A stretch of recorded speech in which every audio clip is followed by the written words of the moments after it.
Dear friends, ladies and gentlemen, welcome. Willkommen. I will continue in Lithuanian. We're starting the symposium, which is called Lithuania and Germany in Europe, view from the perspective of 700 years. In the symposium, we'll have some welcoming speeches and two parts to the discussion. The first part is going to be about the historical side of the story, and the second part is going to be from the political point of view. I'm happy to welcome you in this wonderful palace, and I would like to invite the host of this Palace of the Grand Dukes of Lithuania, Dr. DOLINSKAS, who is the Director General of the National Museum, Palace of the Grand Dukes of Lithuania. Please welcome.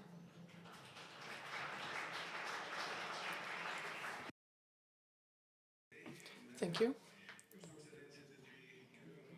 Your Excellency, President of the Republic of Lithuania, Gitanas Nausėda, Your Excellency, President of the Federal Republic of Germany, Frank-Walter Steinmeier, Your Excellencies, Ambassadors, dear participants of the symposium, guests, ladies and gentlemen, let me congratulate all of us who gathered here to a recreated Palace of the Grand Dukes of Lithuania,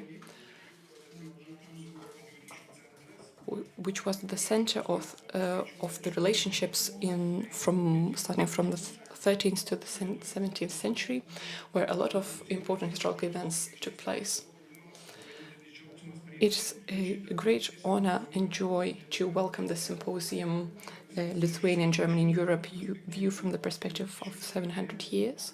It is a great honor, and it is very important that presidents of Lithuania and Germany are participating in this event. The symposium is organized by our museum and Vilnius University. We also are collaborating with the president, and we're very thankful to all the organizers. This symposium is taking place in a difficult context where we are faced with Russian aggression, where solidarity, peace, and human standards are challenged.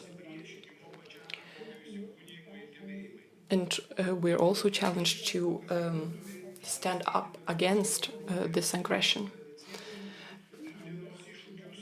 So we would like to talk about challenges and the perspectives of Europe. We were encouraged to organize this symposium by the 700th anniversary of Vilnius.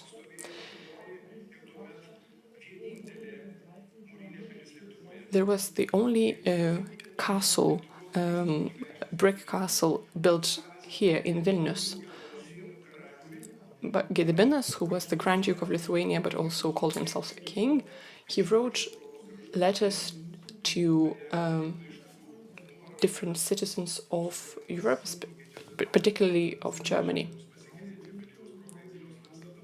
And we're thankful to the president who brought us a gift to Vilnius University, brought a document which features the letters written by Gediminas. The closest neighbors of Lithuania, Germany and Poland have become and still are the very important partners. And we had a commonwealth with Poland. And this symposium also proves that.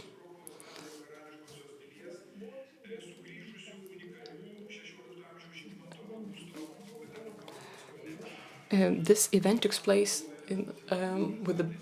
where we have this 16th century art in the background.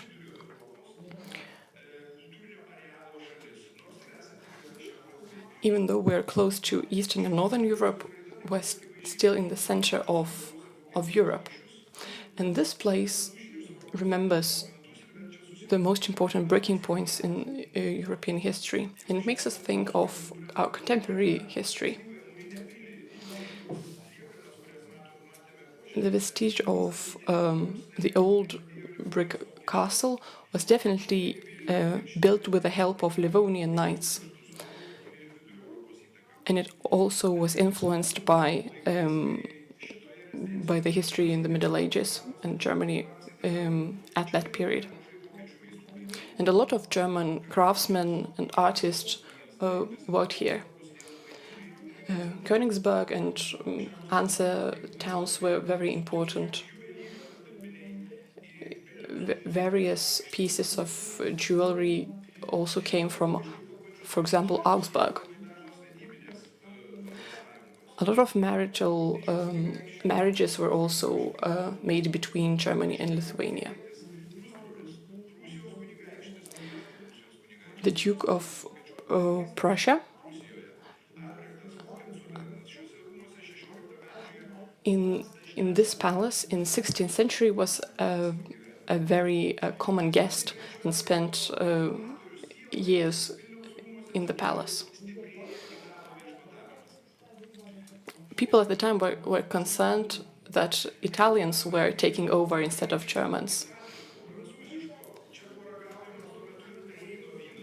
Besides of Italian and Greek wine, German wine was also tasted in these halls. So the history of this palace proves that the cooperation, the military cooperation, the culinary cooperation, cultural cooperation continues to this day.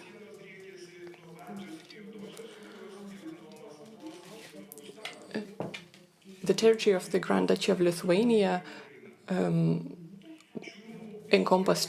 ran from the Baltic Sea to the Black Sea and from the west to the east, and it also encompassed the territory of the contemporary Ukraine.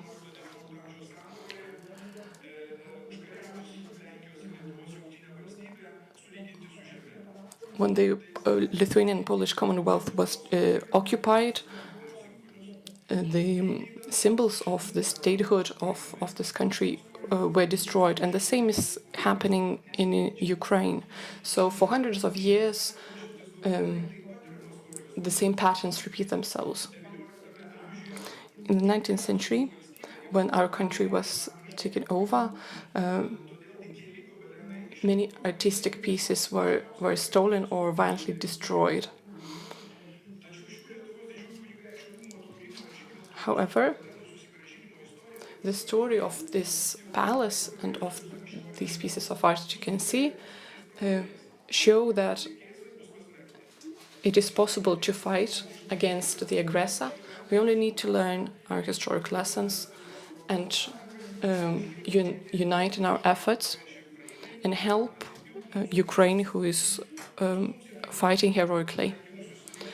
This is my wish for you, and I welcome everybody who has gathered here today. Behind me you can see God who is blessing Noah and all of us.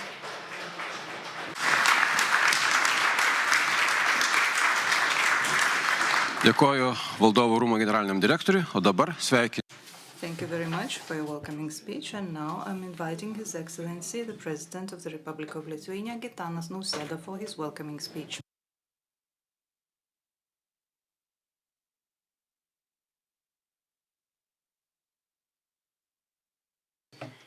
Your Excellency, the President of the German Federation, Your Magnificence Rector, dear academics, ladies and gentlemen, I'm extremely honored to open this important conference here in this particular place, in this palace. The conference is devoted to the 700th anniversary of Vilnius, and to my mind, this palace reflects the wealthy history of our city better than anything else. Just like the director of the museum mentioned, this palace, the beginning of the palace dates back to the 13th century. It was influenced by a number of countries and cultures, including Italy, but at the beginning of the 19th century, it was destroyed to the ground because it used to be a very important symbol of our statehood. At that time, the Polish-Lithuanian Commonwealth was already divided for the third time, and according to the then agreement, our country went under the rule of Russia. This palace has been destroyed for a number of times, and the defense wall that was built around Vilnius was actually preventing from access to the city for a number of years. The defense wall was destroyed at about the same time, and the city dwellers were allowed to use the ruins to build their own homes. Thus, this palace is a symbol of our statehood. We rebuild it from the scrap. And back then, when we were rebuilding it, there were lots of discussions on whether it's worth doing that. Today, I can say mea culpa. I was mistaken by thinking differently back then. It was one of the best decisions ever to rebuild the palace. There were all kinds of doubts whether we will have enough pieces of art to display, whether we'll have enough historic artifacts to fill in the spaces with. But today we see that there are lots of items to admire, and this is a wonderful space for us to show our friendship, to strengthen our relationship with a number of nations. We have come to this place right from the university, Vilnius University, where together with President Steinmeier, we presented the letters of the ruler of Lithuania, Kiriminas. These are not the original letters, they are copies made several months later than the letters were sent out. But that's a unique document nonetheless, and I'm inviting all of you to visit the exhibition at Vilnius University Library. Here we see another wonderful example of the friendship between Lithuania and Poland. The collection of tapestries by Sigismundus Augustus is the biggest ever in the whole of Europe. This is a unique chance for all of us to witness the cultural environment that existed back then in Lithuania in the 16th century, mid-16th century. Today, we are living in difficult times, and solidarity is needed more than ever before. In our hearts, we stand united with Ukraine. During the press conference today, the president of the German Federation said that every single citizen supports every single citizen here in our fight for the freedom of Ukraine. And all of us are fighting for the same values, for freedom, for democracy, because whatever is happening in Ukraine is actually the fight for freedom. But not only for the freedom of Ukraine, but for the freedom of all of us. As a result, our connections, cultural, economic, political connections and relations are very important. And our relations with Germany are stronger than before. Germany is our most important trade partner, most important investor, but even more important is the fact that Germany is our friend, that Germany is our partner in implementing the ambitious security goals that we have set for ourselves. I do believe that the foreseeable future will present us with even more opportunities to strengthen our relations, to strengthen our trust in each other. Therefore, by opening this conference, I would like to wish all of us an open and sincere, wholehearted discussion. Politicians are sometimes limited by certain traditions of political correctness, but researchers have more freedom in that respect. Researchers have more freedom to share their ideas and to strive for historical truth. This is what makes this science of history attractive. This is what helps us understand our past better, and when we understand our past better, we can open up the door to our future, to a better future. Therefore, I would like to take this opportunity to wish you a fruitful discussion, a wonderful exchange, open exchange of opinions, and all the best in your professional careers. Thank you very much.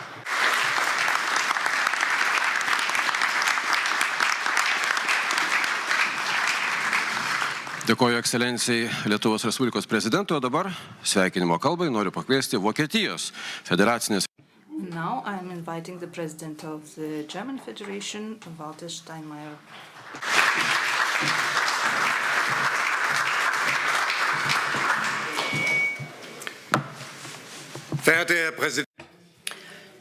Mr. President, Mr. Kiriminas Letters, Excellencies, esteemed professors, I would like in particular to welcome Dr. DOLINSKAS, our host here at the Palace of the Grand Dukes of Lithuania.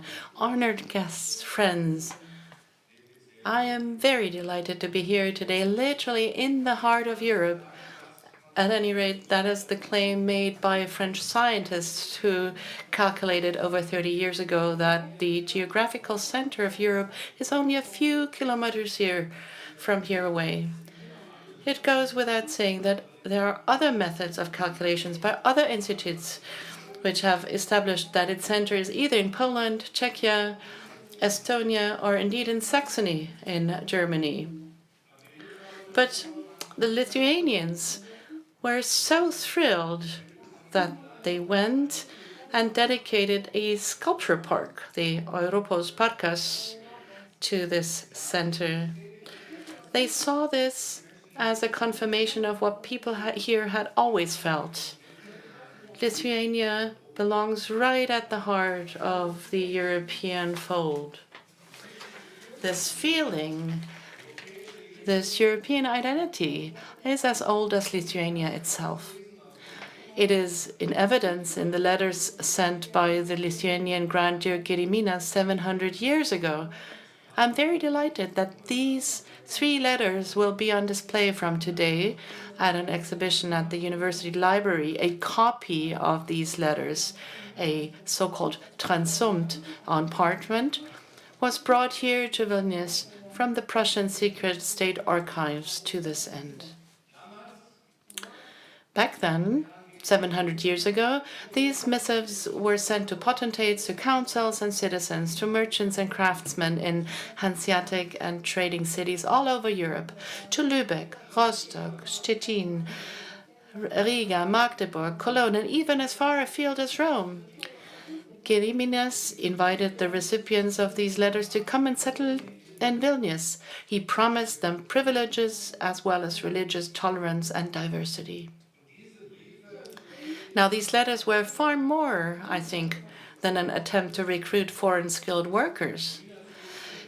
Kiriminas sought to forge relations with German dukes and links to the Christian rulers of Europe. His message, even back then, was this: Lithuania is truly European.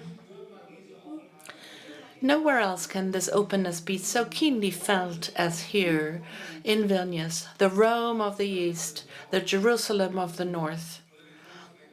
Or, as Tomasz Węglowa once dubbed it, the surrogate of the West. East, North, West, you can see, geographically speaking, it's all over the place.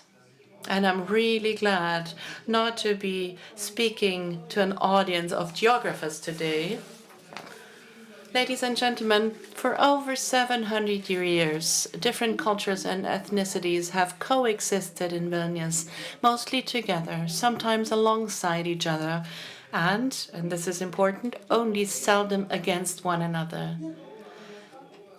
In few places in Europe is this as omnipresent as here, but the upheavals of Lithuanian and European history can also be felt in your city. You can read the traces here.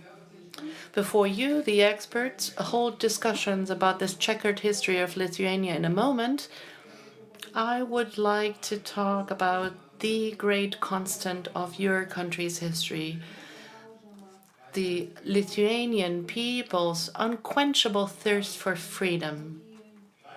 Allow me, by way of example, to touch on the mid-19th century, when Lithuania was part of Tsarist Russia. Now, the time when the Lithuanian AntiRassification resistance movement was organized from the Memel territory against the loss of their culture, their language, their identity. When Tsar Alexander II banned the dissemination and printing of Lithuanian works in Latin script in 1866, an unusual resistant movement was born. 3.5 million books and journals were smuggled to Lithuania from 1866 to 1904 with the help of people to the west of the Memel in eastern Prussia. Printing presses were established especially for this purpose in what was then East Prussia, particularly in Tilsit. The Knignische book smugglers are revered in your country to this day as national heroes in the fight for freedom of the press and freedom of expression. They risked their lives for their fatherland and their mother tongue. Many died for the sake of a few pages of printed paper. The fight for their own script became the symbol of the Lithuanian people's existential struggle. From that point onwards, the Lithuanians did not let anyone take their words, their identity from them. Calls for autonomy and cultural independence became ever louder, and they were not silenced even during what was probably the darkest chapter in the history of Lithuania. Nazi Germany and the Soviet Union brought death and terror to the country following the Hitler-Stalin Pact of 1939. The Lithuanians were at the mercy of the Soviet occupation. Mass arrest, torture, and deputation were the order of the day. Everything that was part of the Lithuanian national culture was forbidden. The aim was to wipe Lithuania off the map. When the Soviets had long since entered Vilnius and the Second World War was raging in Europe, the city, Vilnius, was still a place of refuge. Still a place of refuge, especially for Polish Jews. As late as January the 3rd, 1940, Emanuel Ringelblum, the world-famous chronicler of the Warsaw Ghetto Archive and a member of the Ivo Institute, he wrote the following in this diary. The writers had heard of Gan Eden in Vilnius. They moved there when Warsaw was no longer able to afford them much in the way of protection. With its publishing houses, Jewish unions and relief organizations, and with its educational and research institutes, such as the Jivo Institute founded in 1925, Vilnius seemed like a safe haven to many Jewish people. In 1940, it turned out to be their death trap. During the occupation of the country from 1941 to 1944, the Germans murdered almost all of the Jews living in Lithuania. The German street, which was home to merchants and craftsmen from Hanseatic cities back in Kiriminas' day, and which had been a trading center for centuries, This German street was the dividing line between the large ghetto and the small ghetto in Vilnius during these dark years. Once a symbol for openness and ethnic diversity, it now stood for racist fanaticism, crime, suffering, and death. 6 years ago, ladies and gentlemen, I paid a visit to the wood in Paniere, to the memorial just a few kilometers from here. This place also became a place of particular horror, a place of the gravest of crimes during the German occupation. Tens of thousands of Jews, primarily from Vilnius, were murdered there by the German. It was the end of the German Jerusalem. Ladies and gentlemen, esteemed guests, even after the 8th of May 1945, the day when Nazi Germany's unconditional surrender was celebrated in Western Europe, the terror did not end for Lithuania. Once again, the Lithuanians were at the mercy of a Soviet occupying power, but they never just accepted their fate. In the diaspora, they clubbed together in the Lithuanian world community in order to preserve as much of their identity as possible until they were finally, at long last, independent once again. We all, my generation at least, we all remember the images of August 23rd, 1989. 2 million people standing side by side, hand in hand, from Tallinn in Estonia to Riga in Latvia to here in Vilnius. And they were singing. A human chain more than 600 kilometers long wound its way across the Baltic region. I was deeply moved by these pictures at the time. 3 months before the fall of the Berlin Wall, Europe witnessed a singing, a resounding, a truly peaceful revolution here. And that's why I say the fact that it was possible to reunite Germany in freedom is also thanks to the Lithuanian people's unquenchable thirst for freedom and their resistance to heteronomy and subjugation.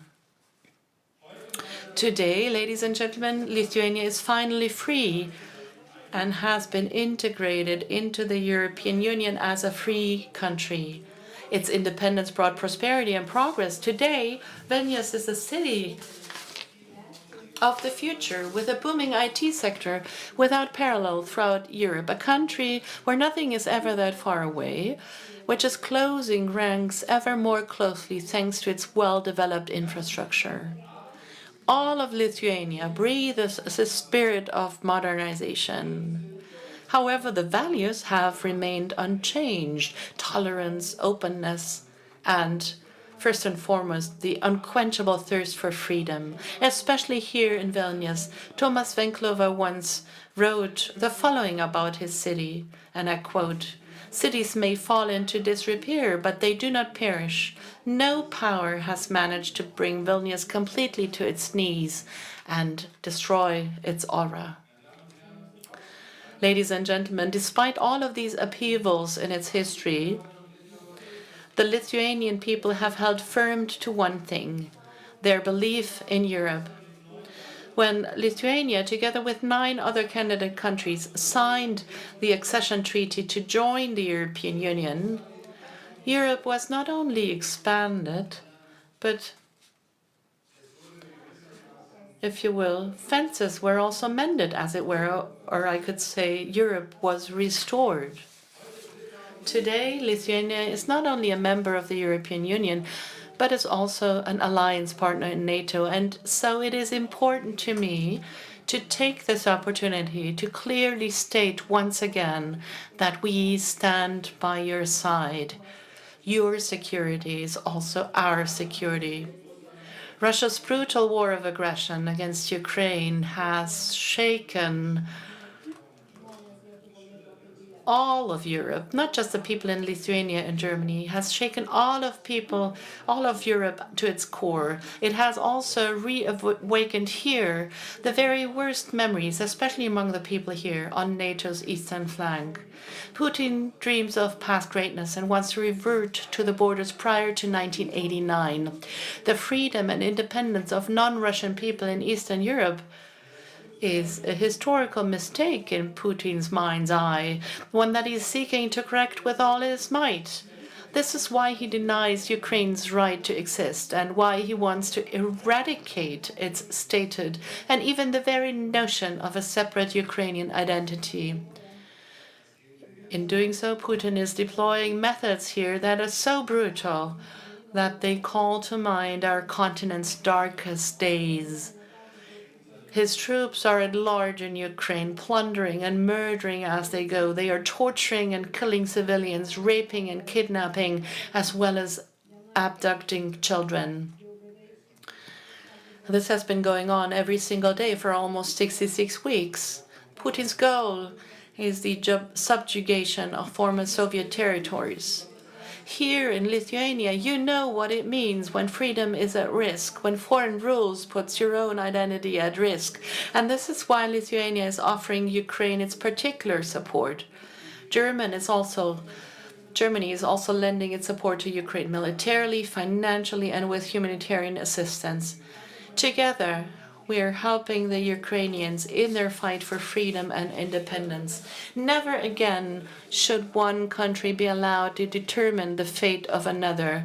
These are our joint lessons of our past, from our past.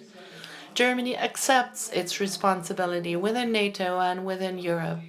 This is what the German servicemen and women who are stationed here and who I will visit today, parts of it, also stand for. Together with our partners, we are protecting Lithuania, NATO's eastern flank, and every single square inch of alliance territory. This is also the message that we will send at the NATO summit in Vilnius in July. Ladies and gentlemen, in conclusion, Lithuania's history has shown that you can be full of pride for your national identity and preserve your independence while at the same time seeking fortifying alliances at the same time. You can be a Lithuanian with all your heart and be an ardent European at the same time. Lithuanians have always known where they belong, at the heart of Europe, and this is precisely not a question of geography. No, the European Union stands for the values that Lithuanian people have fought for over the course of centuries. Europe is where people love and embrace its values: freedom, democracy, and self-determination. Let us embrace these values together. Let us see it as an invitation to one another, as a challenge for one another, sometimes also as a test for one another, but most importantly, as a joint opportunity. Ladies and gentlemen, allow me to wish you an exciting conference. Many congratulations, Vilnius, and here's to the next 700 years. Thank you so much.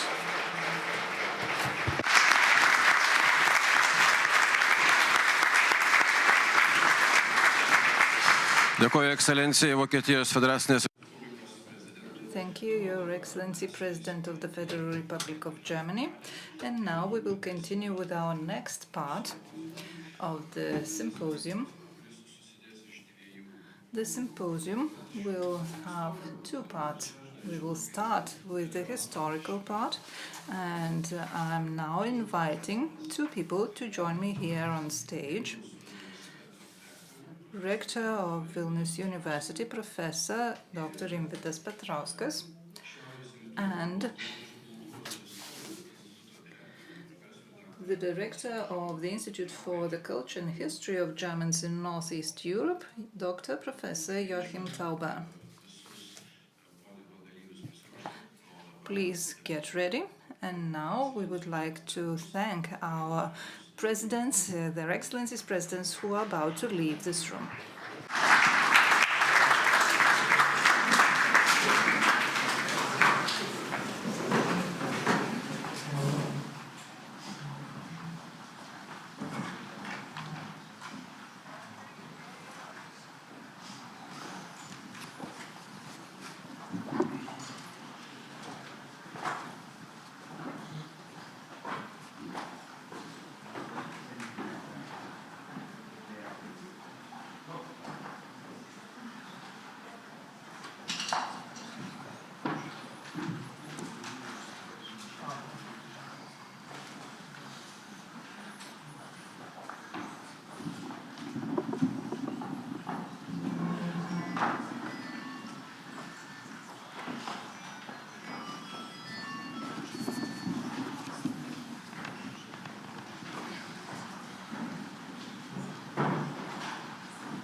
Joachimai, per vidurį. Jums mikrofoną. Joachimai, ten.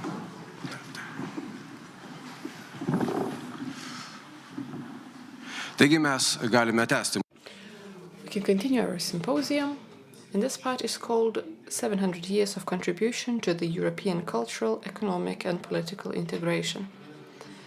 You see two historians next to me, and as the object of the history is very different, because one is interested in the earlier ages and the latter is for later ages. So I would like to begin chronologically and start with Professor Withrowskas Withrowskas.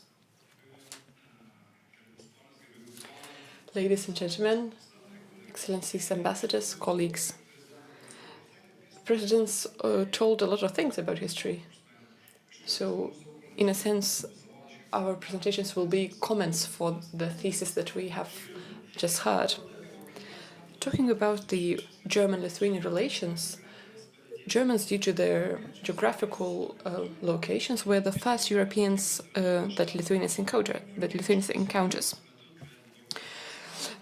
During the Bruno of Querfurt mission from Saxony, the name of Lithuania was mentioned for the first time in the annals of Quedlinburg in the year 1009. But this early contact was very short and did not result in any later relations.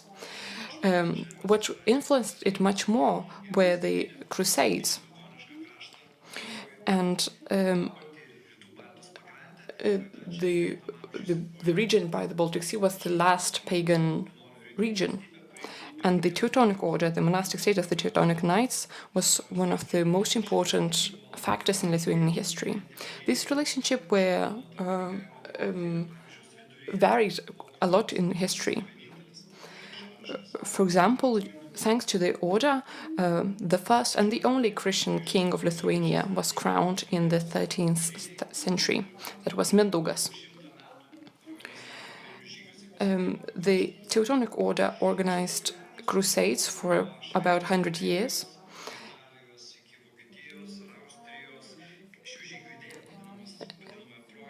The idea of crusades, Preußenreisen and Literreisen, was something that caused the regularity of these crusades. For the nobility of Europe, these crusades were not only the solution for military tasks, but also a chance to show their knighthood, a sort of knight tournament. Usually the Teutonic Order would organize 2 crusades in a year, and a long-term memory of these crusades were the flags and some military gear in the Königsberg Cathedral.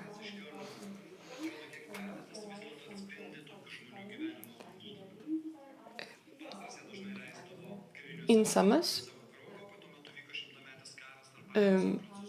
At the time, the 100 Years' War between France and England took place, but in summer times, knights would come to Lithuania.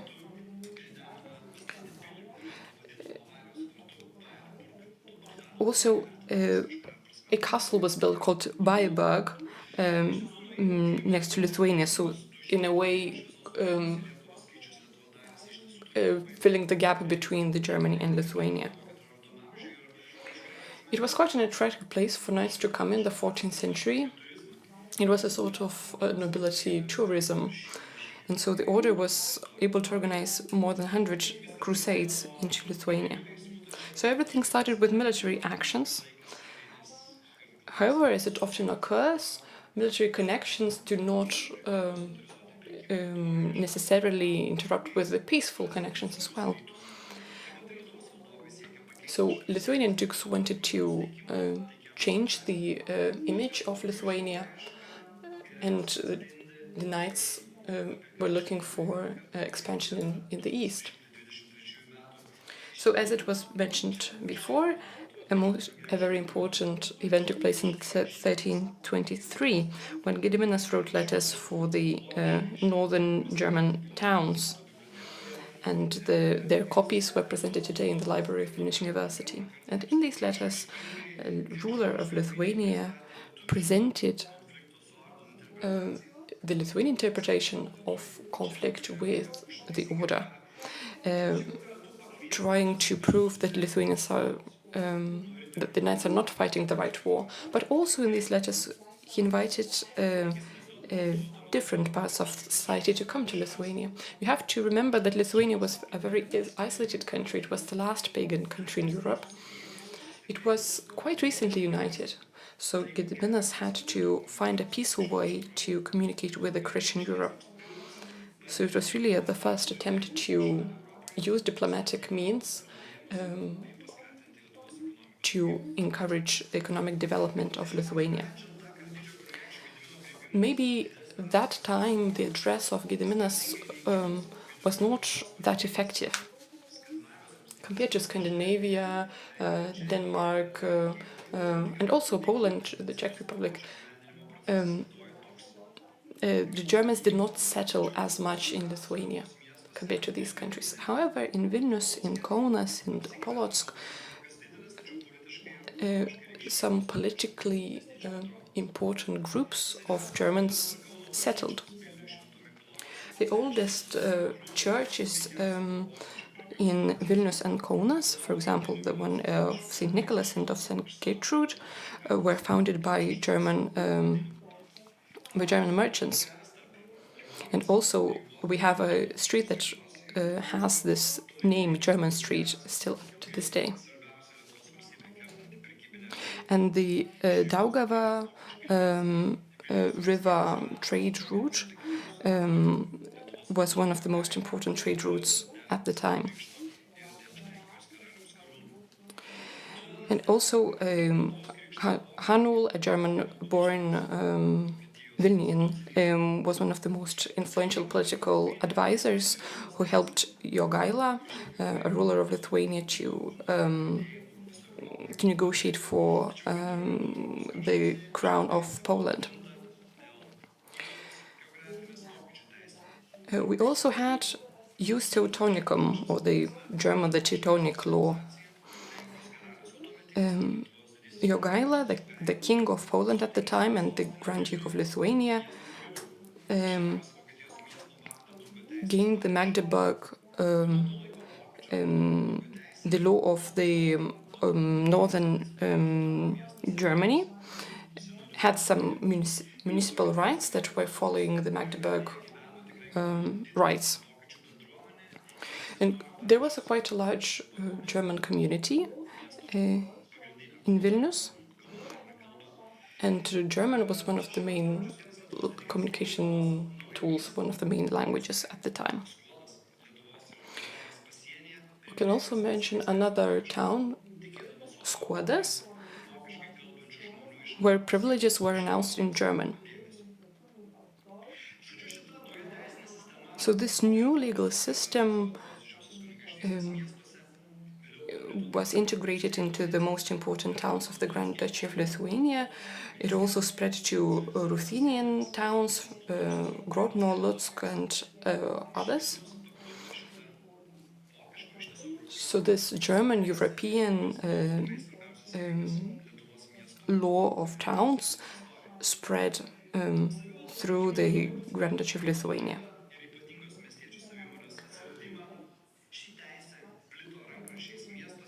This law, also called the order of the law of the Saxons,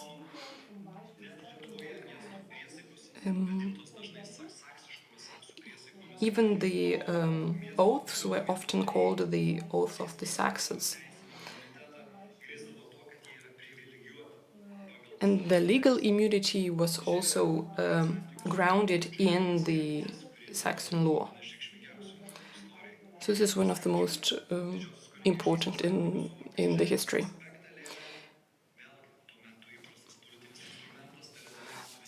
Another political instrument was marriages.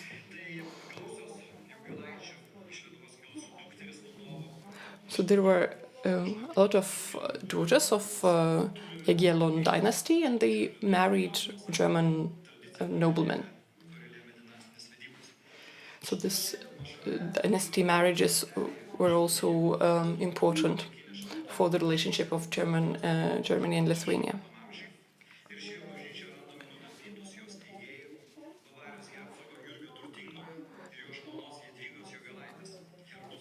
We also find coats of arms of the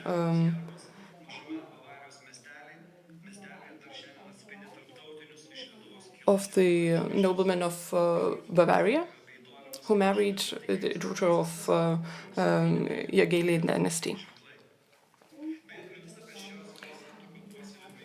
By the way, the memory of the marriage between the George the Rich and Hedwig Jagiellon is still remembered in Landshut marriage, Landshut wedding ceremony.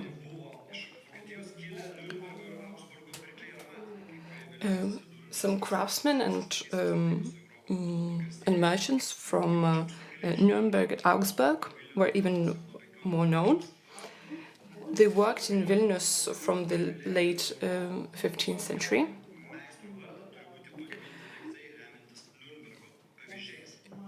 It was noted that if you want some particular rights, you have to follow the example of Nuremberg. So a lot of diplomats were of German origin.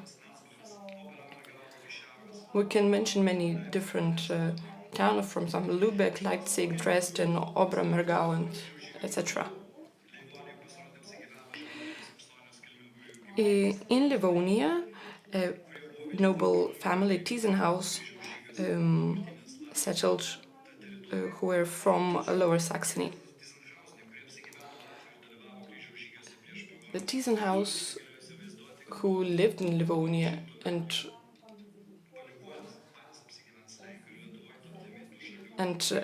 fought in crusades, could not probably think themselves that they will eventually live in the Grand Duchy of Lithuania.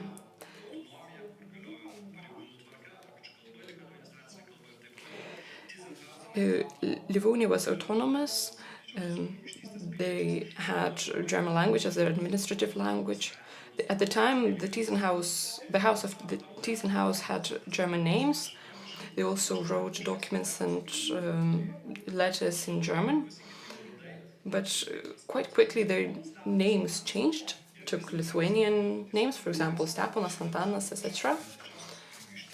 And so they became the most famous noble family of German extraction in the Grand Duchy of Lithuania. So another way through which Germany influenced Lithuania was Reformation.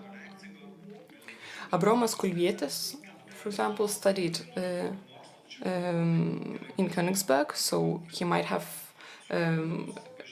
listened to the lectures of Martin Luther, we don't know.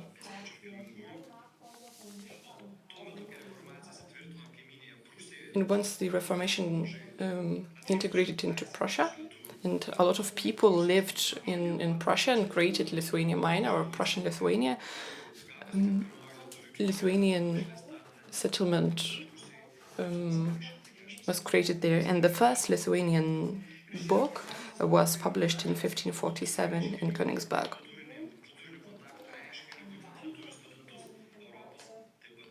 Another important thing is that Lithuanian students studied at universities in German lands. Once the Vilnius University was established, was founded in 1579, we had connections with Jesuit universities. For example, Simon Dilga arrived at the University of Vilnius in 17th century and became the first professor of law. The most famous German at the university was Georg Forster, who was the participant of expeditions of James Cook. He accepted the invitation to become the professor of the natural science department in 1784. And some of his writings are still at the museum of the university. And Glaubitz has created the Baroccan feel of the town. So Germany has affected Lithuanian history in the pre-modern times. The Teutonic Order and then the Duchy of Prussia was a neighboring country, and there Lithuanian peasants lived there, an important part of them. Also, the most famous poet that wrote in Lithuanian language, Kristijonas Donelaitis, lived there. The first Lithuanian book was published there. And although the migration into Lithuania from Germany was not that active, the German law affected the life of Lithuania. And finally, the House of Wettin was the last ruling dynasty in the Polish-Lithuanian Commonwealth. Thank you. We thank the professor. Now we'd like to invite Professor Dr. Joachim Tauber to speak about the newest history. Meine und Herren, ich setze fort. Your Excellencies, Ambassadors, ladies and gentlemen, I will continue on the topic of German and Lithuanian relations. I will speak about the 19th century. I will be rather brief because Frank-Walter Steinmeier, the president of the German Federation, already mentioned quite a number of important things. I will start with the times when the national revival started in Lithuania. It is related to East Prussia, to book smugglers and printing houses in Tilsen. These things are really important, but there are also other ties with Eastern Prussia, which made the relations between Germany and Lithuania so special. I am speaking about a common border. Up till 1944 we had a common border, which means that we had a minority, a Lithuanian minority. In Prussia we had Lithuania Minor. Lithuania Minor was a regional minority, and it is being researched recently. It was very different from Germans, it was very different from the Lithuanians proper. I would say they were Protestants mainly, they spoke both languages. From the social point of view, they were mainly village dwellers, not town dwellers. They didn't live in Klaipėda, for example. They lived in the neighboring villages, and they had their own identity, their own mentality. They were extremely religious, which means that they felt superior to the German Protestants. They said that Germans went to church only once per year, only for Christmas, and they would never go to heaven. We, the Lithuanians Minor, will go straight to heaven because we are deeply religious. In 1945, this relationship was destroyed. and the Lithuanian-German direct neighborhood went into oblivion. Thus, I already mentioned 3 historical periods that I would like to focus on, and I'm mainly interested in the relationship between our states, not in the relationship between the people that live in those states. I will speak about that, namely starting with the 20th century, the Great Catastrophe, World War I. In 1915, German soldiers entered the northwestern region in the Russian Empire, and in December 1915, German military troops entered Vilnius, Lithuania, and there was a separate German region established and a German order introduced. It was a rather difficult situation for Lithuanians because military troops were exploiting local people, and there were cases of forced labor. This also meant that everybody had to abide by strict rules, everything was strictly regulated. A clear order was prescribed on who can walk on the pavement, who cannot, who is allowed to pour water on the street, who is not allowed to do that, and so on and so forth. Lithuanians had to put numbers on their houses, they had to pay taxes, they had to name their streets, etc. This behavior on the part of the Germans looked like a colonialist type of behavior. Lithuanians were perceived as children who had to be taught different rules, and this has certain features of colonial relationship. That was a rather difficult period in time, but this also brought us to one important moment in time, that is the establishment of a council. Councils were supposed to consult military governments, but it all ended up in the Declaration of Lithuania's independence in February 1918, independence from all other states. Prussian military government, including at first Prussian military government, ignored this declaration of 1918, and even the Lithuanian press was not allowed to publish the Declaration of Independence. So why are we celebrating this day as a national holiday? The answer is very simple. It wasn't only the Declaration of Independence that was declared and signed on that day. This declaration actually formed the definition of a state, national state. And this definition establishes a clear connection between us as people. This declaration said that only democratic relations will be acceptable, and that only a council or a gathering of the delegates will be able to decide what the country is to face in the future. And Germany contributed to this kind of democratization, but the relationship between the two states was rather paternalistic. Lithuania and Germany weren't equal partners at that time. President Steinmeier also mentioned that.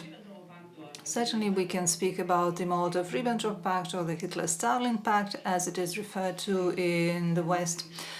But that was one of the meanest diplomatic documents we can imagine. All the additional secret protocols that divided the whole of Europe into regions, into zones, they all followed that.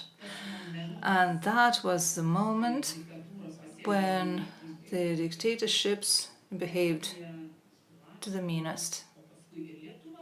Estonia, Latvia and Lithuania ended up in the hands of the Soviets as a result.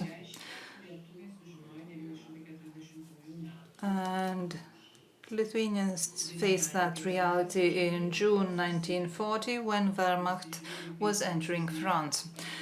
Everybody was watching France surrendering, and the Soviet Union at that time occupied the three Baltic countries. During the initial years of Soviet occupation, Lithuanians experienced the deepest trauma ever. The whole structure of the state was reformed. Ownership was eliminated. Foes appeared everywhere.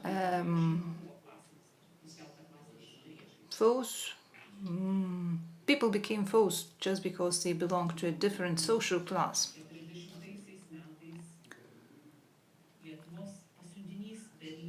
Back in 1940, Lithuania's envoy in Berlin addressed the Ministry of Foreign Affairs of Germany, met the German foreign minister, and asked for advice what to do. He pointed out to the occupation of Lithuania.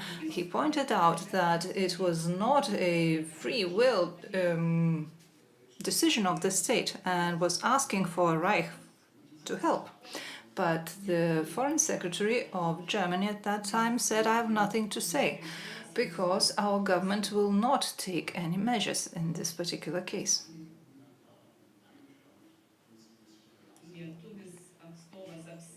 The Lithuanian envoy went into tears, and it took him more than 10 minutes to bring himself back together.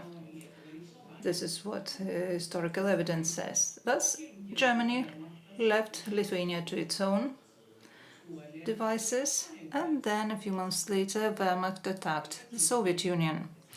And our president, German president, mentioned that too. This was the beginning of the darkest period in the German-Lithuanian history and relationship. 95% of Lithuanian Jews were exterminated, were killed.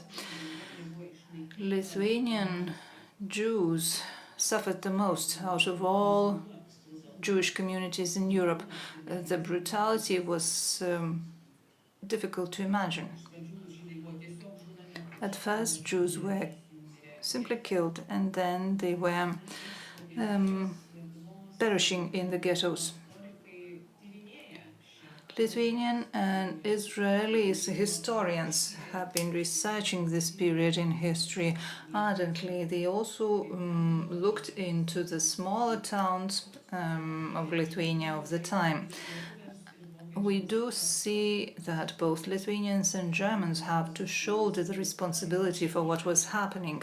President Nausėda already left the symposium, but there is an international commission that is researching the German and Soviet crimes in Lithuania, and this international commission has been working in the field for a number of years, and every year 30 teachers, Lithuanian teachers, go to Israel, to Yad Vashem, to learn about the history firsthand. This is the relationship that I'm talking about, the occupant and the occupied country. And the president of Germany already mentioned that. This lasted for quite a while, but the 9th of May 1945 did not mean any freedom to Lithuania, did not bring any freedom to this country, because the three Baltic states did not regain their independence together with the end of World War II. I'm now looking at Vytautas Landsbergis and saying the things that came one day were called perestroika. With perestroika, a movement appeared in Lithuania, which in a couple of months became a massive national movement of Lithuania, and then started in Latvia and Estonia, and the Baltic Way happened. And that was a wonderful myth. lived by the countries, a myth of peaceful protest. And the country showed the importance of peaceful protest and the result that can be achieved. At the same time, the Democratic Republic of Germany also went through this peaceful revolution, and it all ended up in the unification of Germany.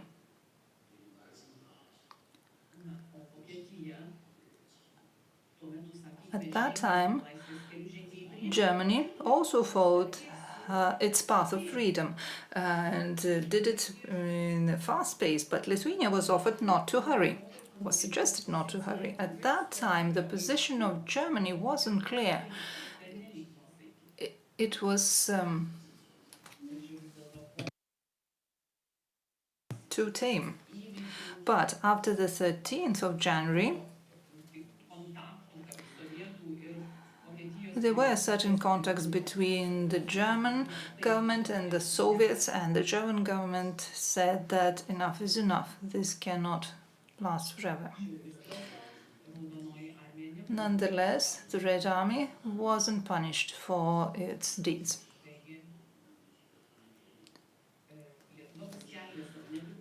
Finally, Lithuania declared its independence on the 11th of March, and Iceland was the only country which recognized the independent Lithuania first. And only after the upheaval in Moscow, after the events of August that year, Germany recognized the independence of Lithuania. And this was the time when two democratic countries began getting closer to each other.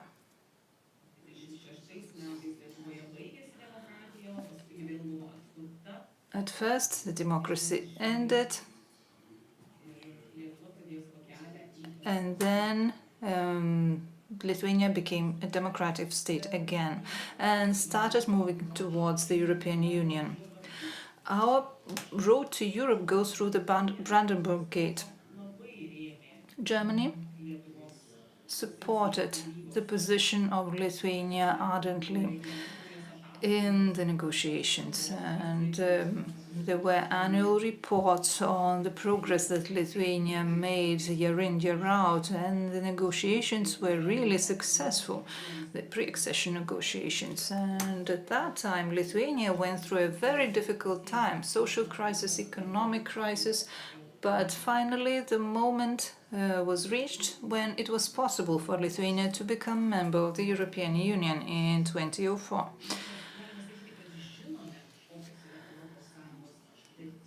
We all know the values of the European Union, but at the same time we should also bear in mind the importance of bilateral relations between Lithuania and Germany.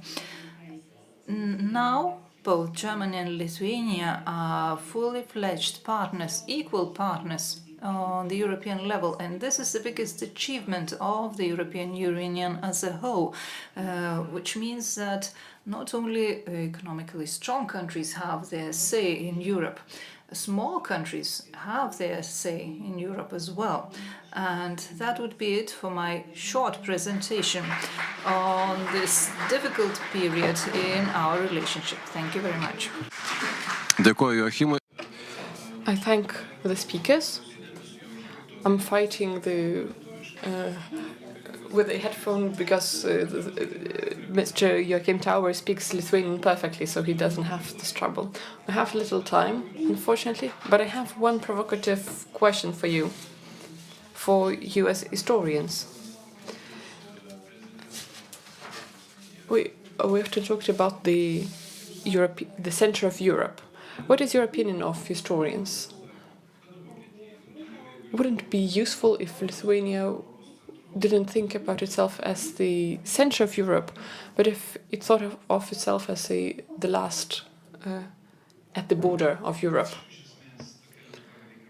This is practically what it was, historically speaking. The full discourse in the 16th century was that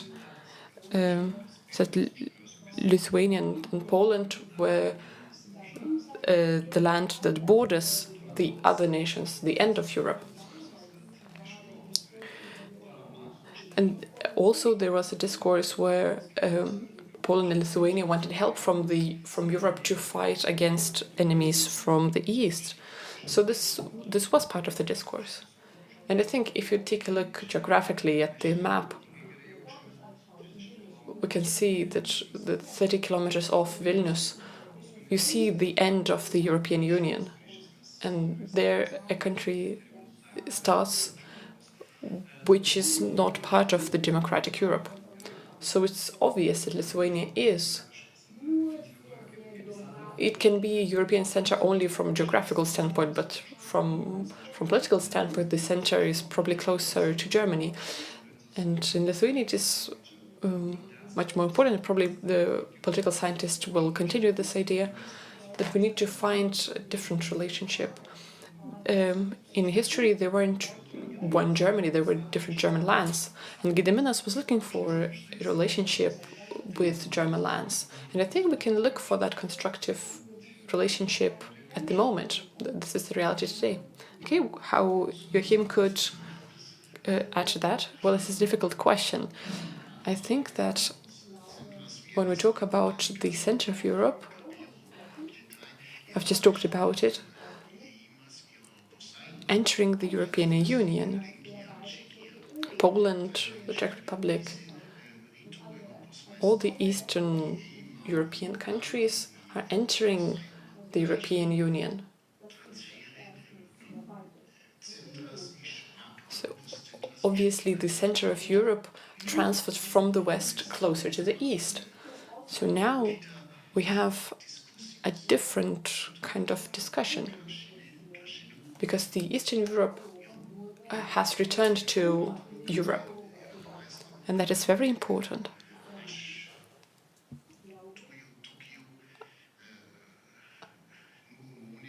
I have an opinion that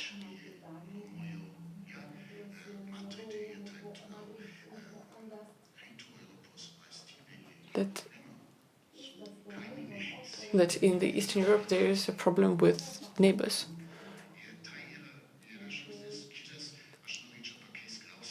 And nothing is that I want to change the question. Are we good Europeans? Yes. You have entered the European Union, you joined it, you were in the middle of European politics.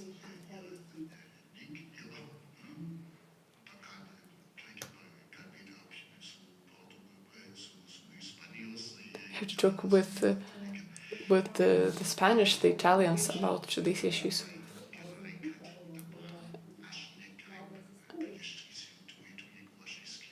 A 100 years ago, if I went to Vilnius, I had to show my passport everywhere. But now you're in Europe.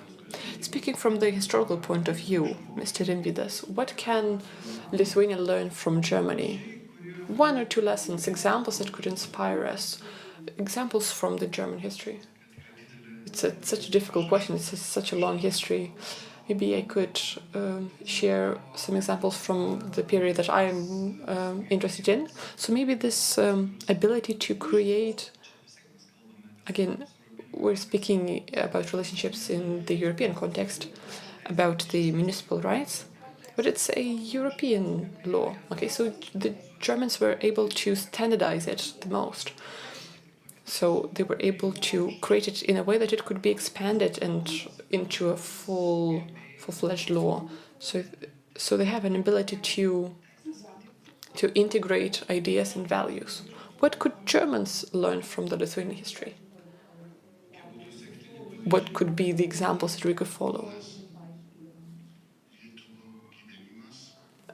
Lifestyle of Lithuanians, I think. The atmosphere, the mentality, the way of thinking. Germans are very orderly. It might be difficult for them to be happy about themselves. And as we want to be orderly and we're late 2 minutes, I thank the speakers. Thank you, the historians, Professor Withrowskas, Professor Tauber. I'd like to pose a very important question about Königsberg. It's one of the most important questions about Lithuania and Germany. As far as I know, in the Conference of Potsdam, in the documents of this conference, it is written that the destiny of Königsberg will be decided in the peace conference, and it is temporary that the Soviet Union will administer this region. I returned to the Soviet Union because it was closer to Lithuania. And then Stalin and then Khrushchev offered Lithuania to take Königsberg, but Lithuania was not determined and didn't take it. So this question is still open. So my question is for the speakers whether Germany would be willing to take Königsberg and whether Lithuania would initiate this question, obviously supported by the Americans and the British. Could we initiate a peace conference, which was included in the documents of Potsdam Conference? Could we organize a peace conference where all questions would be solved? Very briefly, from the German standpoint, I wouldn't like to speak on behalf of all Germans. But Potsdam Conference, it's false information. There were no such idea. There was an idea about all the lost German lands. But in the Potsdam Conference, in the protocol of the conference, actually on the opposite, there it is written that the Western Alliance agrees that Königsberg belongs to the Soviet Union. And we didn't have this peace conference, but we have other agreements, 2+4 agreements,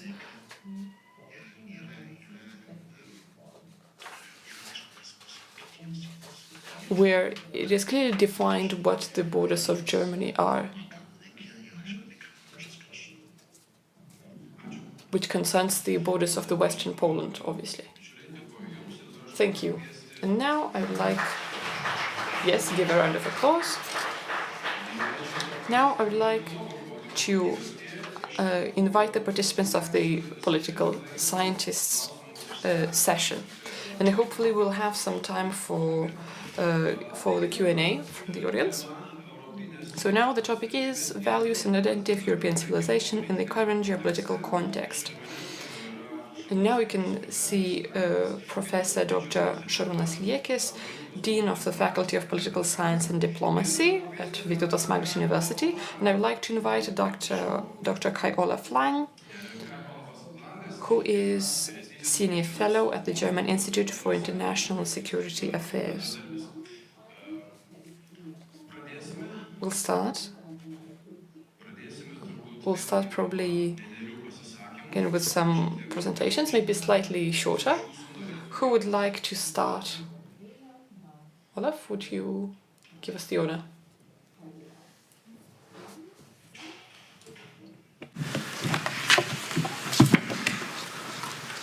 Ja, meine sehr geehrten Damen und Herren, Exzellenzen, herzlichen Dank für die Einladung. Ich bin jetzt versucht, ein bisschen.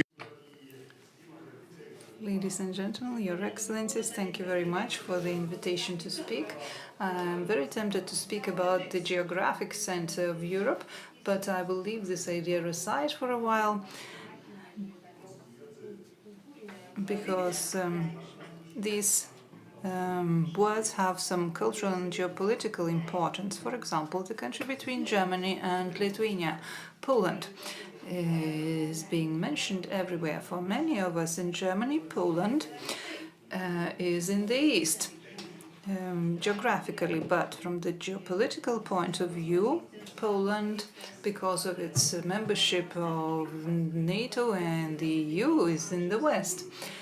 If you read the travel descriptions of the 17th century, you will see that Poland is a northern country.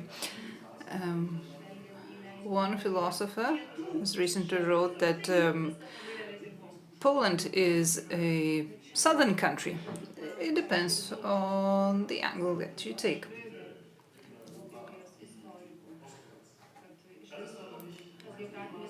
Well, the important thing is that the geographical center is more in the northeast than anywhere else. A few comments related to the challenges that we face in Europe. I have in mind the European Union, especially from the point of view of the war that is going on now. And there are a number of metapolitical topics that I would like to touch upon. There is one important thing in my eyes. The Russian war against Ukraine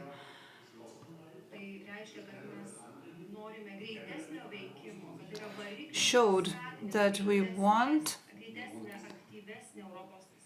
a more active and speedier Europe, a more active and speedy European Union, and this is not a granted situation.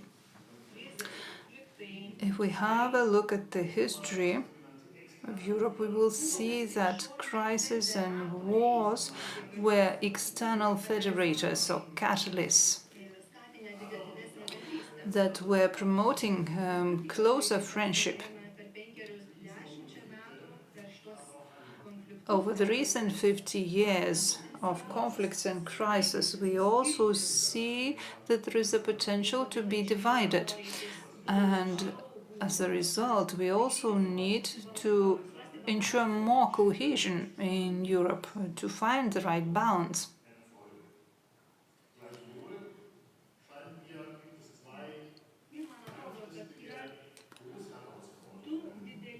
I would say that we are facing two major challenges in the long run, and the European Union is facing them today. I will discuss them briefly. I will say a few words about the importance of Lithuanian-German cooperation for both countries. The first challenge is related to independence and the price of independence. Thus, I would dare to claim that the European Union member states understand in the context of war that freedom is not free of charge, that freedom has a cost entailed. But they cannot agree among themselves on the price as such from the structural point of view. For the majority of the member states took freedom for granted, especially after 1989, when it seemed that Europe has already entered a stage in history where no threats exist anymore. We spoke about freedoms, we had a number of discussions on that. We spoke mainly about the restriction of freedoms and rights and concentration of authoritarian authority, new digitalization trends, etc. And the European Union member states had different opinions on the topics.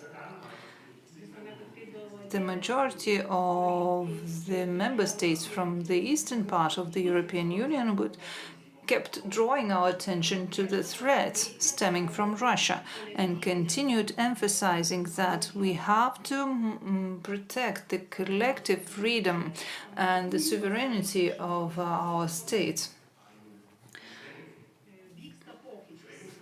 As of February 24, 2022, we're experiencing a change.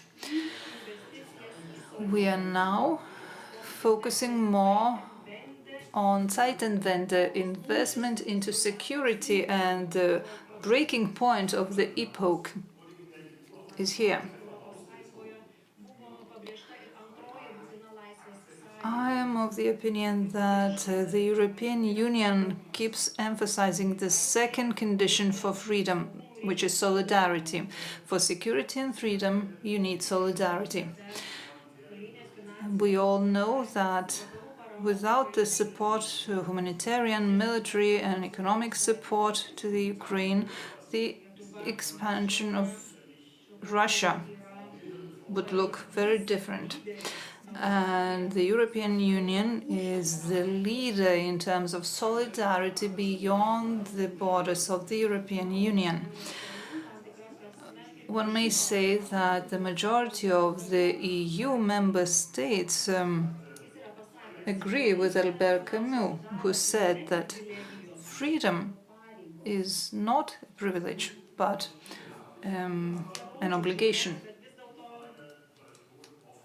a duty.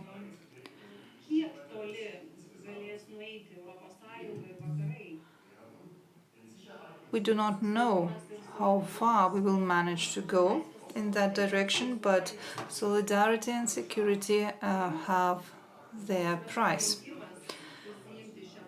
And not all the countries are equally prepared to pay the price. I would say that the things that are more topical for Germany are less topical for Lithuania. For example, that working on freedom in Germany requires more attention, more time. Those continuous efforts to ensure legitimacy, to ensure security. Yet another challenge related to security and geopolitics is as follows. The European Union was post-heroic and pre-strategic alliance. But we are not yet sure whether the European Union will develop into a unit or a component that would want to strengthen its strategic positions. It is rather difficult for the European Union to be strong enough in terms of security and military affairs. There are several reasons for it. And most probably one of the reasons is that the European Union was staying under the US security umbrella for many, many years. The interesting thing is that the European Union has lost that initial impulse to protect itself, to ensure the security, even though it was founded because of this reason as well. And it became difficult for the European Union to think in geopolitical terms, and we evidence it really clearly in the context of the war against Ukraine. Looking back at the so-called neighborhood policy under the European Union, this was mainly referred to as the technocratic process. We kept speaking about the situations where we apply the win-win principle. In the long run, if it's okay for the EU, it's also good for Ukraine, and in the longer run, good for Russia.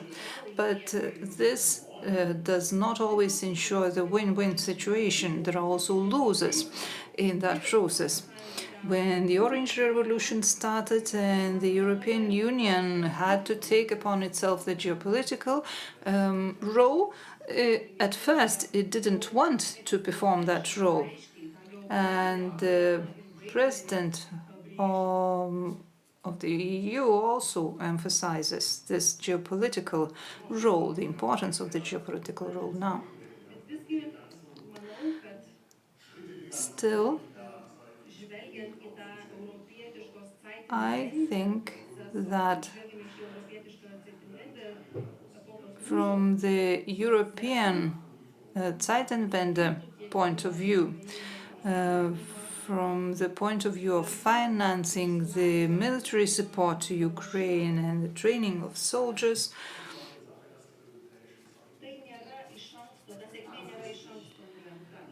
this success is not predetermined.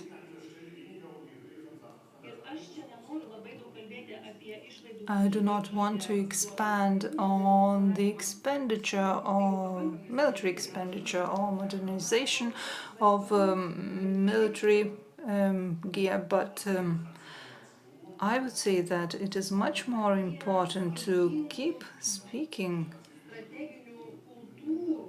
about the transformation of different strategic cultures within the European Union.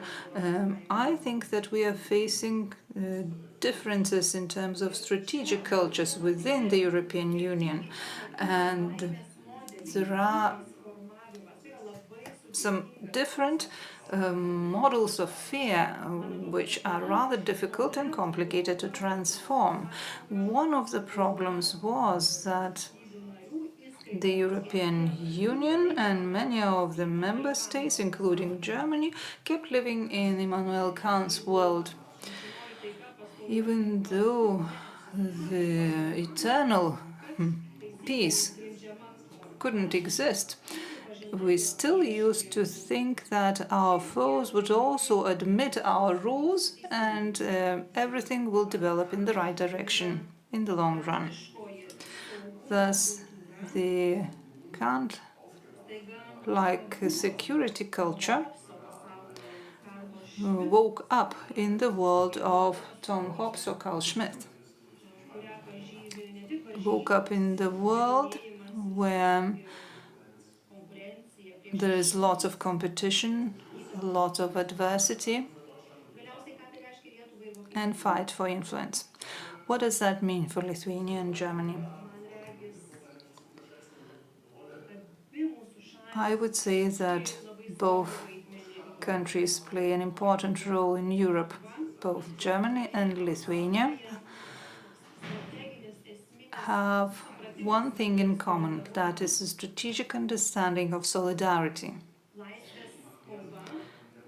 Fight for freedom in Ukraine and strive to ensure more security in the eastern flank of NATO.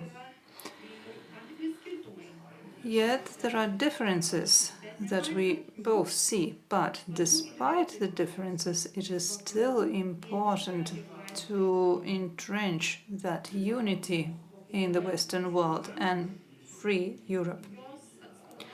Lithuania and Germany represent different worldviews, different perspectives, but still they have that task of unifying the positions, of synthesizing one uniform position.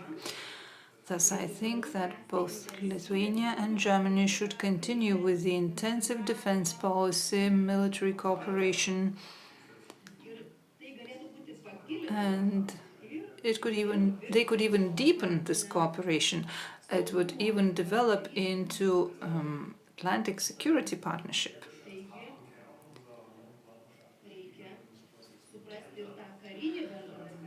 Therefore, we have to understand this essence of military cooperation, but at the same time also keep in mind the security aspect and view it in the global context and reflect on it. I do not have much time to continue. I am about to finish my presentation.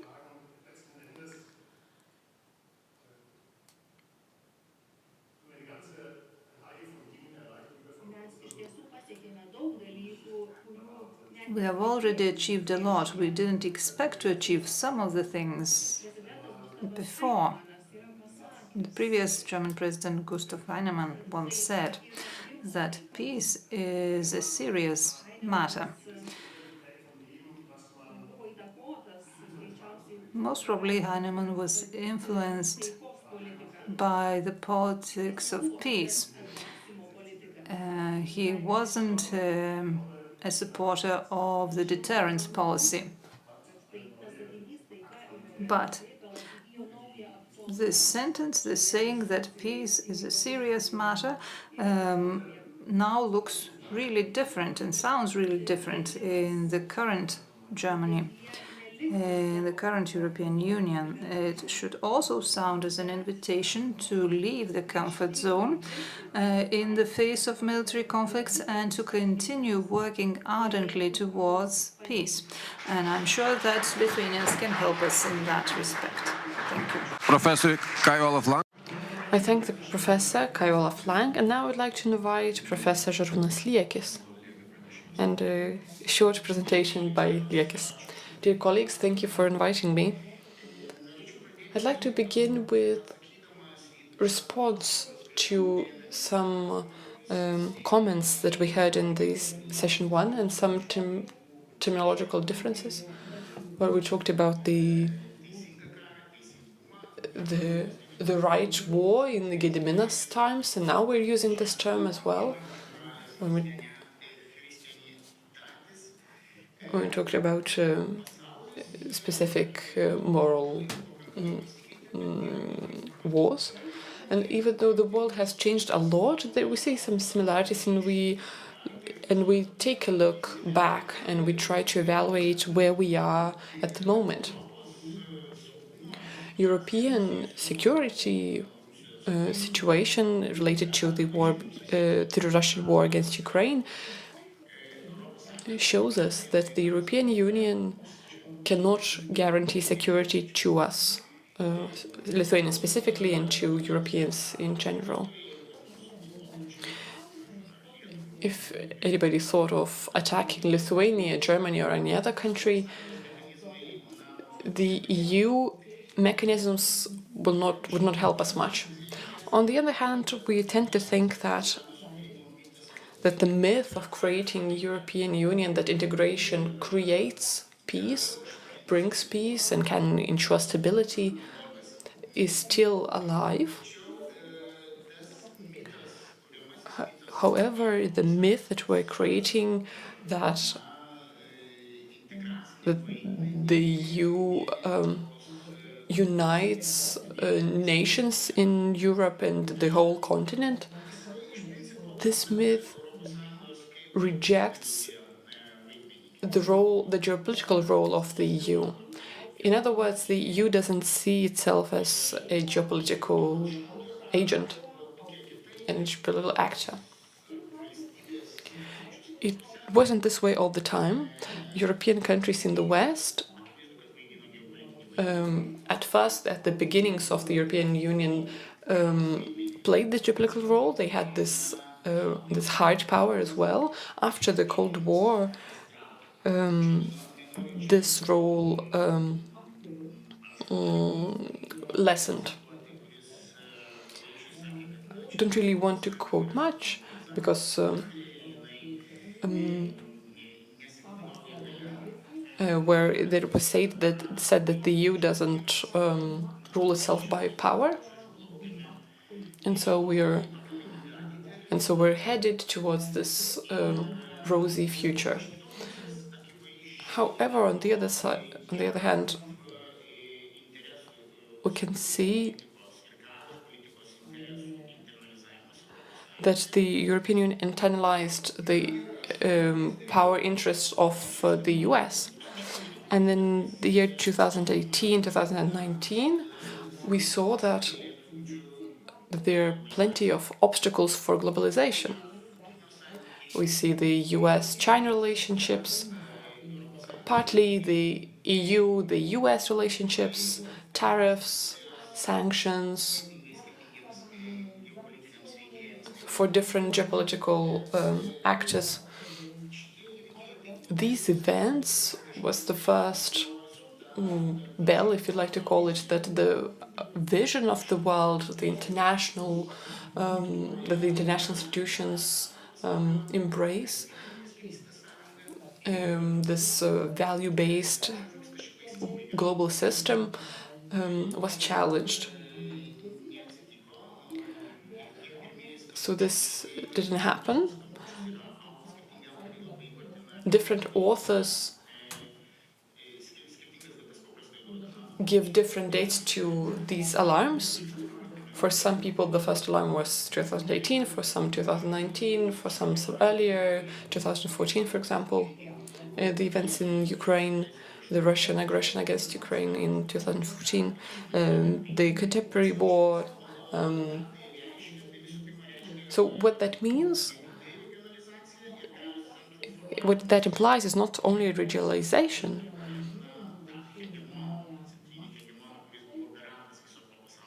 which leaves the central hegemon behind.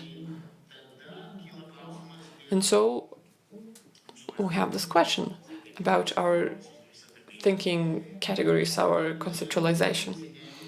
It's obvious that the traditional conservative way of thinking was thinking about not necessarily about values, but about virtues. Then, speaking about the republicanism, which we don't hear that often in the public disputes.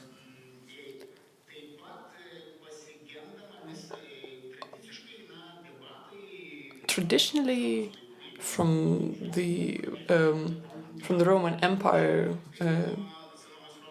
era, debates, political debates, power debates or military debates were integral part of the culture.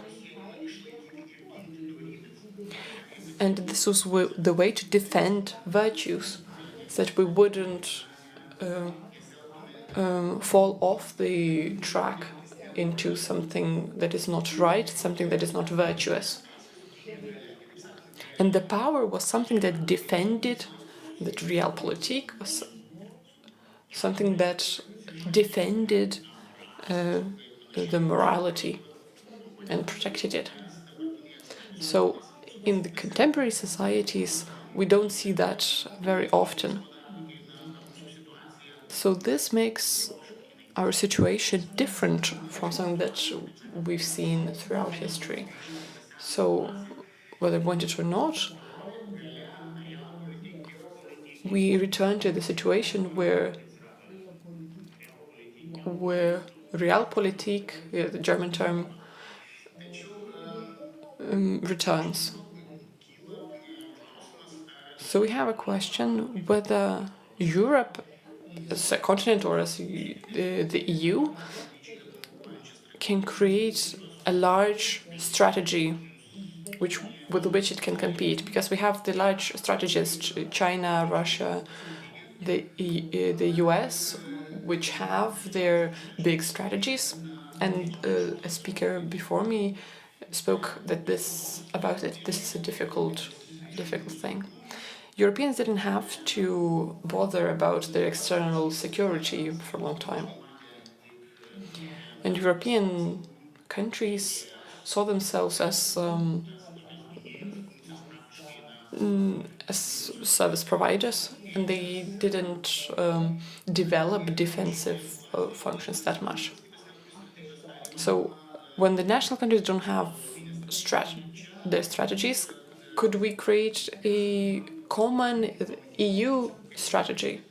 But it's obvious that as we don't have foundations for that, it is difficult to do so. So we need to tell what future we want, but in order to implement it, we need not only energy, but also some power source, which often is fear, which triggers the action. One of the factors that divides Europe not only into the West and the East, but the thing is that the West has nuclear sharing, which the East doesn't have, and it's a challenge, because if your opponent has a nuclear weapon, then you may lose it. So this is something that Europeans fear. In other words, we need some principles, we need some resources, we need some winning strategy, because winning strategy doesn't stand on actions, but an asymmetric response to challenges. So often the lack of strategy is replaced with tactical moves, which are often political. But here I would like to say that basically in most wars, the losing military is usually the one that hasn't lost any battles. You take a look at the Italians during the First World War, for example.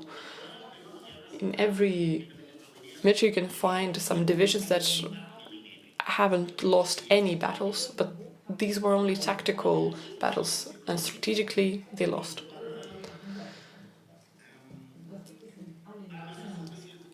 Are we ready to look for weaknesses in our potential opponents and our potential enemies? Do we have measures, and are they sufficient? Without strategy even?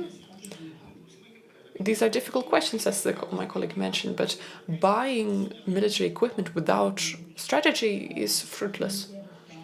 We'll be able to discuss that later, but just buying military equipment without imagining what kind of defense we're looking for, I mean, buying this equipment without strategy is like throwing your money out of the window.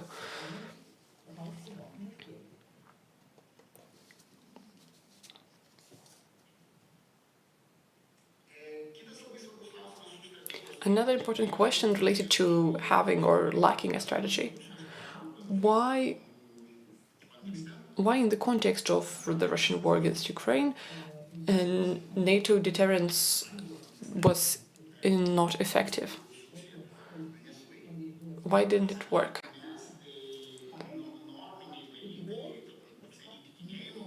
It seems like a persuasion or our belief in our righteousness did not work. The other side just says, I don't care what you think and what you tell me and what you threaten me with, because I can threaten you back. And up to this day, we don't have a positive systemic suggestions in the European context, and it poses a range of problems and theoretical questions how the conflict will carry on. We can speak about war, for example, that we will create a new defense architecture, but the question that we will be facing, will Russia be the part of this safety and defense architecture? This is one of the main questions. Russia became part of European politics when it conquered Ukrainian lands in the 17th century. And we had Peter I and his reforms. Can Russia become part of European politics after the war or not? If it is outside of Europe, what resources can we take to create the fortress of Europe? So the understanding of threats might be different. In the West, for example, German electors, will they allow investing big sums into the development of huge military power in the EU?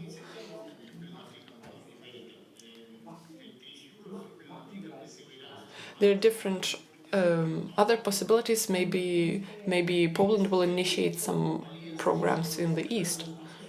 How will it affect integration in Europe? What will Europe look like?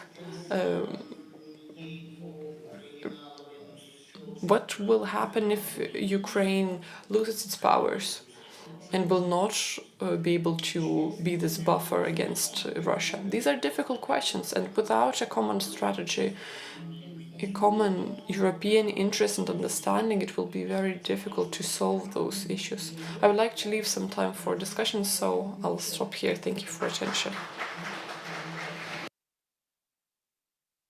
Thank you, Professor Šarūnas Liekis. I'd like to address the audience. We have only a little time, but if there are any questions in the audience, you're welcome to pose them. I don't see any hands, so I will use my chances. So you said that Kant has turned into a horse, but I think that he turned into a Machiavelli. Don't you think that Europe is fighting its Machiavelli politics? Do you think it's the opposite? I would say that it's the opposite. I think as Europeans we lost Machiavellian tradition. I think in our Jutas Magnus University we had a course on Machiavelli, so I'm very proud of that. But I think that the tradition of Machiavelli, of Grozio, classical Roman tradition, I think we have forgotten these. I think Anglo-Saxon authors, Hobbes and alike,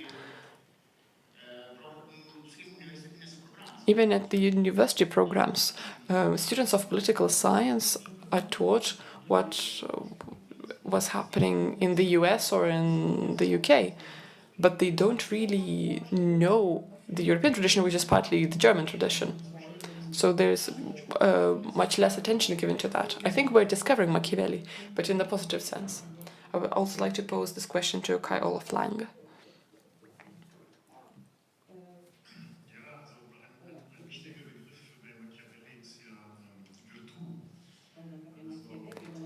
Think of Machiavelli. A good term to use is virtue, which we could say that it's an ability to rule.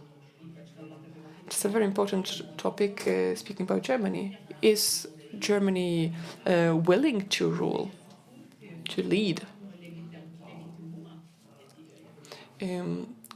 Could it create the legitimacy of leading? And what could be the leading role of Lithuania? I think the hopes are different between Germany and Lithuania. I really agree on your words on virtues. I think this is an opportunity for both Lithuania and Germany to unite to virtues constructively. Safrosina and Andrea.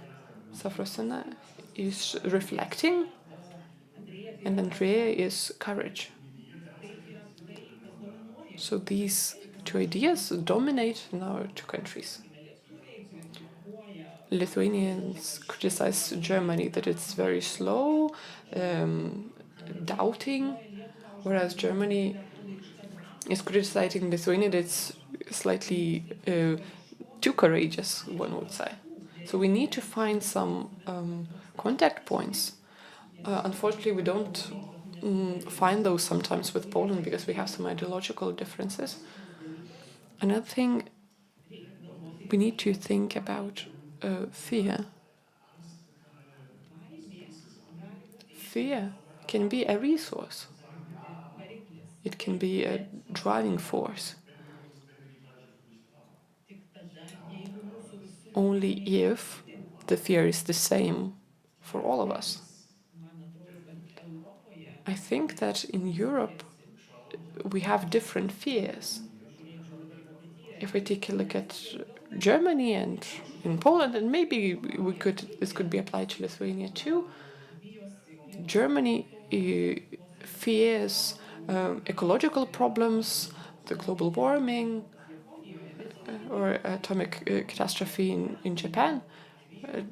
It is not afraid of Russia, whereas in Lithuania or in Poland, nobody fears anything except Russia. I think now it has changed a little bit, but I think we need to solve this differentiation of fear. So I think it is crucial to evaluate the threats that we're faced with.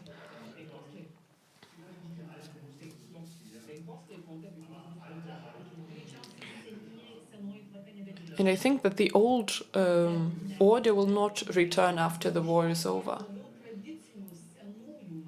I think we need to go back to the traditional thinking models, and I think it's quite a risk in Germany. There is a question in the audience.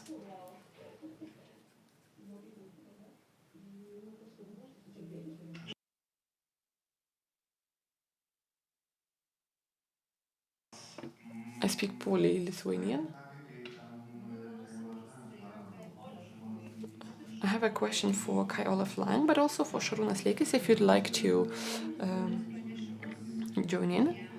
I was reading some press reports about the visit today of the German president, and it seems that there is a difference. Speaking of the German brigade in Lithuania, there are different points of view in Germany and Lithuania. Why are there are these differences? Is it because of Zeitenwende, or there is different unwillingness to invest? There is some fear or lack of fear of Russia. What are the reasons?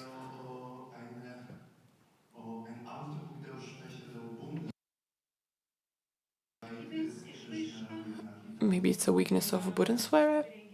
There's no plans of bringing some military to Lithuania.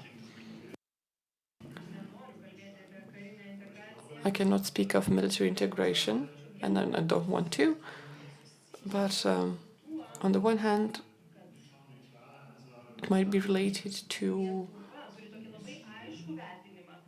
the fact that Lithuania has a very clear opinion to go from deterrence as fast as possible.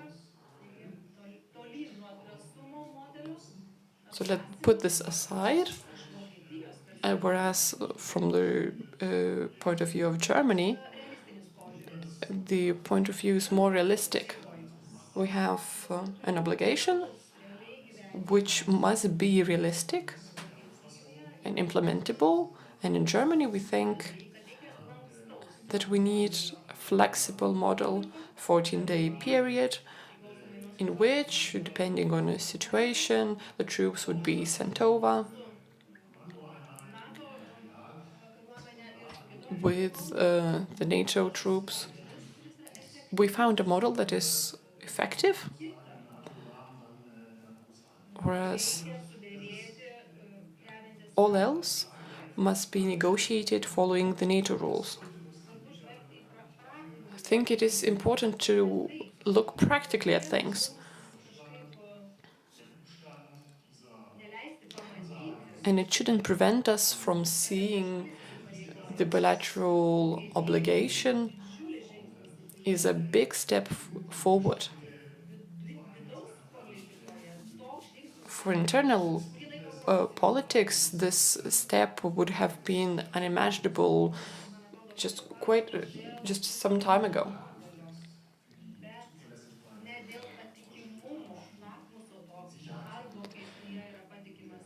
But I think the question is not whether Germany is a reliable partner. It is. I don't want to minimize the problem, but I think that one of the challenges that we will be faced with in the long term on the bilateral level is going to be the thing is that the German troops are part of NATO, and it probably will be integrated. And the US military will be dislocated in Poland, based again on the NATO plan.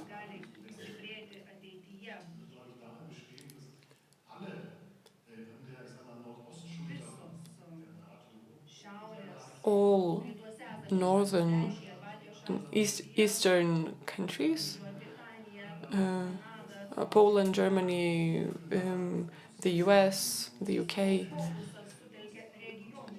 their focus is regional. And it is important that they would continue the effort that we expressed in bilateral relationships. Do we have any more questions? One good question, one last question that you could think of. Šarūnas tells me that I should pose the question. Šarūnas has mentioned that one of the most important questions is what would happen with Russia. Will it be in this side of the world or the other?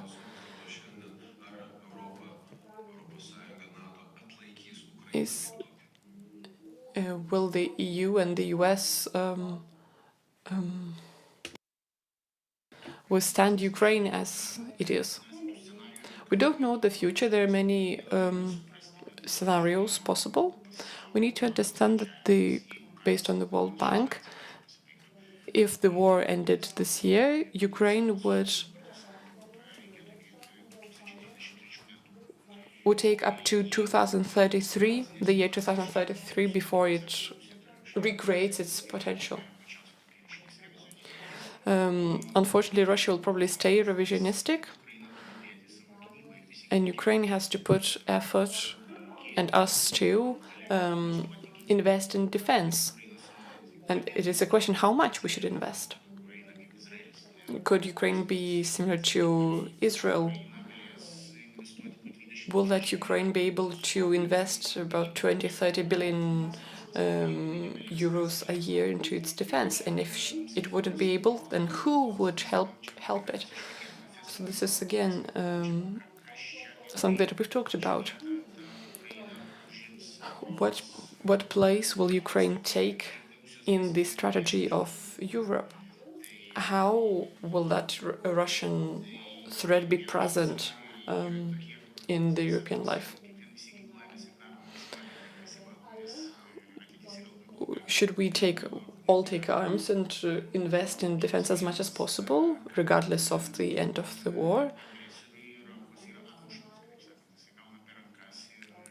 Another thing is that aggressor could be deterred for a long time after it loses. However, all scenarios are not very positive for us and for Eastern Europeans. So this is a conceptual question, what role we see for us, and what geopolitical role we see for the EU. And I think that the EU has to take the power role. We could be angry with the French President Macron, but I think that he's on the right side.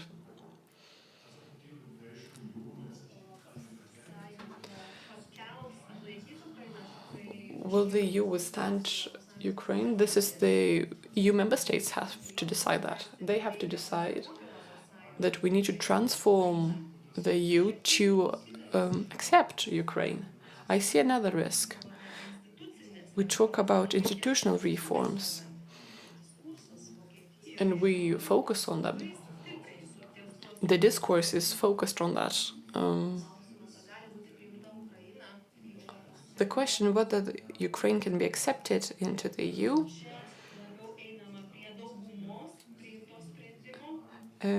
it comes back to the decision of the majority, and I think that it's the question of reforms, how the agricultural policy will look like, how Ukrainian grain import will look like, how the cohesion policy will look like.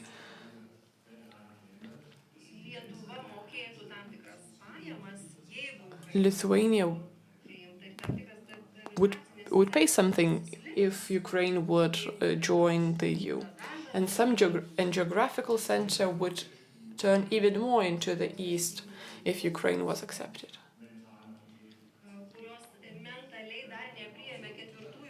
And there are some members of the EU who have not accepted those countries from the east that entered the EU in 2004, even though they see the center of the European Union by the Mediterranean Sea. So when we talk about the transatlantic nucleus, about the and other constructs, they could have more weight to them. They could be more concentrated.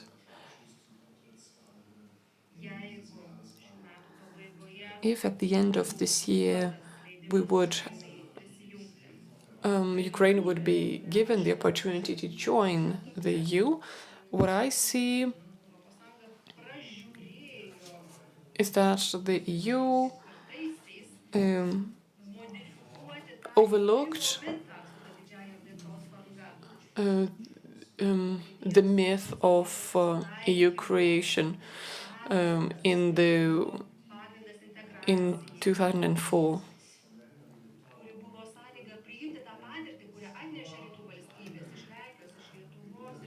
The EU could have taken the experience of the Eastern countries, but it did not use that opportunity fully. If Ukraine was accepted, and we hope that the war will end soon, accepting Ukraine would be a new opportunity to contribute to the myth of the establishment of the EU. I thank Karl Olaf Lang, Šarūnas Liekis, and all the participants of the symposium, of the members of the academia, and everybody who came. I invite everybody for lunch and further networking. Thank you.